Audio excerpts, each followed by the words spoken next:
By the way, thank you, Laskin Corline. I want to take this opportunity to congratulate you to your elevation in your new position, long overdue, and good luck with it. And can I just say as well that I welcome the other member slot, because it's not so long ago that I was in the backbenches, and I remember how frustrating it was to try and get speaking time on a private member's business. If you were lucky, you might get a minute from a minister, whereas some of the best contributions here today have been from backbenchers, Deputy Crowe, Deputy Cahill, Deputy Toole, Deputy Heenan. 100% take your point about activating those planning permissions that are at risk of expiring. That's something we have to take on board. So I certainly welcome this lot, and I think it was worth fighting for. I want to thank you all for your contributions. Firstly, I want to echo the comments made by Minister Brown and reassert this government's commitment to tackling the challenges in the housing sector. We know these challenges are having a real impact on people's lives. We understand the urgency and the need to ensure that sufficient homes are delivered to ensure people are safe, secure and affordable homes of their choosing. We are working tirelessly to address these challenges and implement policies that are making a positive difference. While there is still much to do, the independent parties in technical motion and opposition inputs here this morning do not fairly represent the efforts and progress made to date. Indeed, some of the proposals put forward in the motion are more likely to deepen and perpetuate the housing crisis rather than resolve it. And if I could touch on some of them, one of the points in the motion is calling for a blanket ban on rent increases and no further rent increases. We are proposing that the more appropriate measure here is a more considered approach to regulating the private rental sector, including any recalibration of the current rent pressure zones that may be required, which will seek to strike the most appropriate balance between protecting affordability for tenants on the one hand, while increasing the supply of new rental homes through new private investment and construction on the other hand. A blanket ban on rent increases would actually worsen the situation. Furthermore, there's a call for a ban on institutional purchase of houses and apartments other than by local authorities and AHBs. Whereas the reality is that the latest CSO data on market purchases of homes by non-households, including institutional investors, show that the state is the largest non-household purchaser of homes in 2023, acquiring almost half of the 12,000 or so homes bought by such purchasers, and that the owner-occupier guarantee, introduced by government in May 2021, has succeeded in preventing the inappropriate purchase of homes to a single purchaser, securing those homes for purposes by homeowners with planning permissions granted for some 55,600 homes, with conditions prohibiting bulk purchases by or multiple sale to a single purchaser between May 2021 and November 24. And furthermore, diversify sources of investment, noting the level of investment required in the long term cannot be solely the responsibility of the state. It would also require a very significant level of private investment, including appropriate institutional capital investment, which is essential for delivery of critically needed private rental homes. And I'll speak on those points further as well. The motion claims that government is not doing enough, but it is very clear that we have securely laid the foundation and built a housing pipeline that will allow us to continue to ramp up delivery for the coming years. As Minister Brown highlighted, more than 133,000 new homes were built and delivered between 2020 and 2024, with 92,500 of these delivered between 2022 and 2024, exceeding the Housing for All target for the period by some 5,500 or so new homes, an almost 50% increase on the quantum delivered in the previous 3-year period. The measures introduced under Housing for All have helped establish a solid platform to scale up delivery further in the short term and secure a sustainable level of supply that will help us meet fully unmet and emerging demand. Indeed, the last 3 years have seen an average of 31,000 homes delivered annually over that period. Government is fully committed to delivering social, affordable and cost rental homes at scale, and to continue accelerating housing supply across all tenures, with overall capital funding now available of almost 6.8 billion for the delivery of homes in 2025.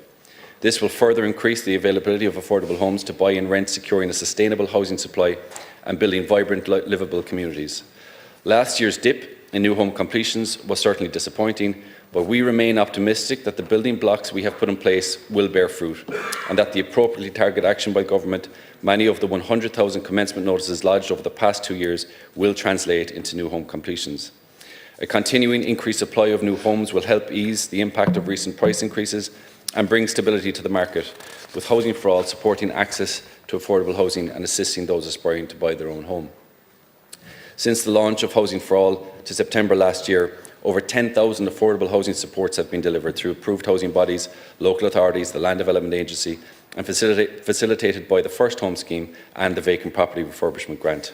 Moreover, as Minister Brown pointed out earlier, the level of affordable housing supports provided in 2024 will outstrip 2023 delivery. Affordable housing schemes, including cost rental, are now operating at scale. This momentum will continue as a pipeline is developed by local authorities, approved housing bodies and the Land Development Agency. The supply of new build social homes also continues to be at a higher level than it has been for many years. Our ambition is to deliver much more, and we will continue to do so in partnership with local authorities and other delivery partners. While, of course, the dip in overall delivery in 2024 was disappointing, as Minister Brown pointed out, we remain on a clear upward trajectory, and it is important to put the 2024 figures into context. It is clear, with a year-on-year increase in the number of houses built, that plummeting apartment completions on the back of an almost complete retrenchment of institutional capital was the root cause for the dip in overall strategy last year. I want to echo Minister Brown's sentiment that the level of investment required in the long term cannot be solely the responsibility of the state. We also require a considerable level of private investment, including appropriate institutional capital, which is essential for delivery of apartments and private rented homes. The state has stepped in the interim to fill the gap, but continuing to do so over the longer term is neither desirable nor is it sustainable.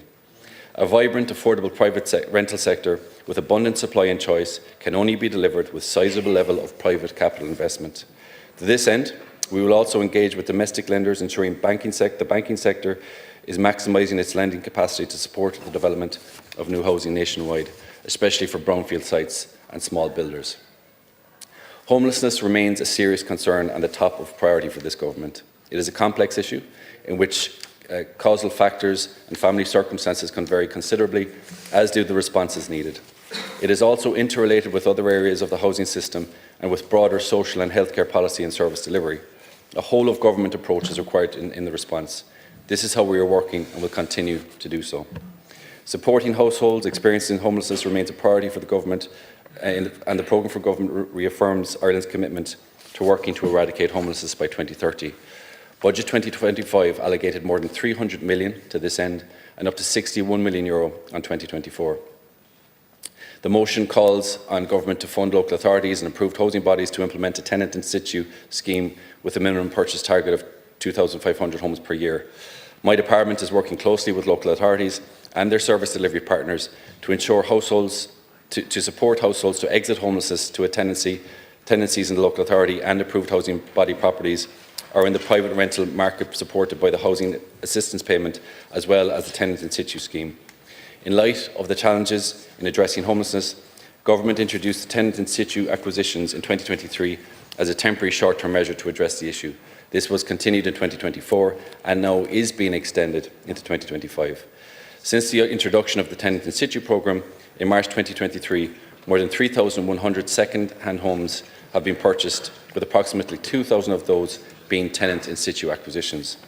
This government agrees that it is important that local authorities have the option to purchase a property where a social housing tenant is at risk of homelessness due to a notice of termination. However, local authorities must also use other options, such as allocating a social housing tenancy to social tenants in the private sector through HAP/RAS on receipt of a valid notice of termination. And just in the minute that I have remaining to conclude, in these motions and in opposition contributions, it is never acknowledged that government to continue to invest an unprecedented level of investment in housing, 6.8 billion in 2025, 92,500 homes delivered in the period between 2022 and 2024.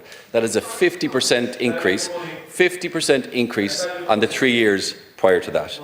Apartment construction has reduced, okay, but the measures being proposed here in the motion would actually reduce it even further. We have to face up to reality. We need private investment. If we're to deliver apartments at scale, we need private investment. The equation is simple. In order to get to the housing targets that we need, we're talking about a €20 billion per annum investment, okay? €20 billion per annum. The current investment by the state is 6.8 billion. How do we make up that 13 billion gap? Are the state going to contribute that 13 billion in the context of where we're seeing tariffs being introduced? We have economic uncertainty. We need to get real here and look at reality. Private investment is needed here. The tenant in situ has been extended. I've heard so many people contribute here to say that the tenant in situ scheme is over. It has been extended into 2025. We can't be anywhere clear about that. There is an emergency, and we will use every lever possible to increase supply, to make houses affordable and to end homelessness. Thank you.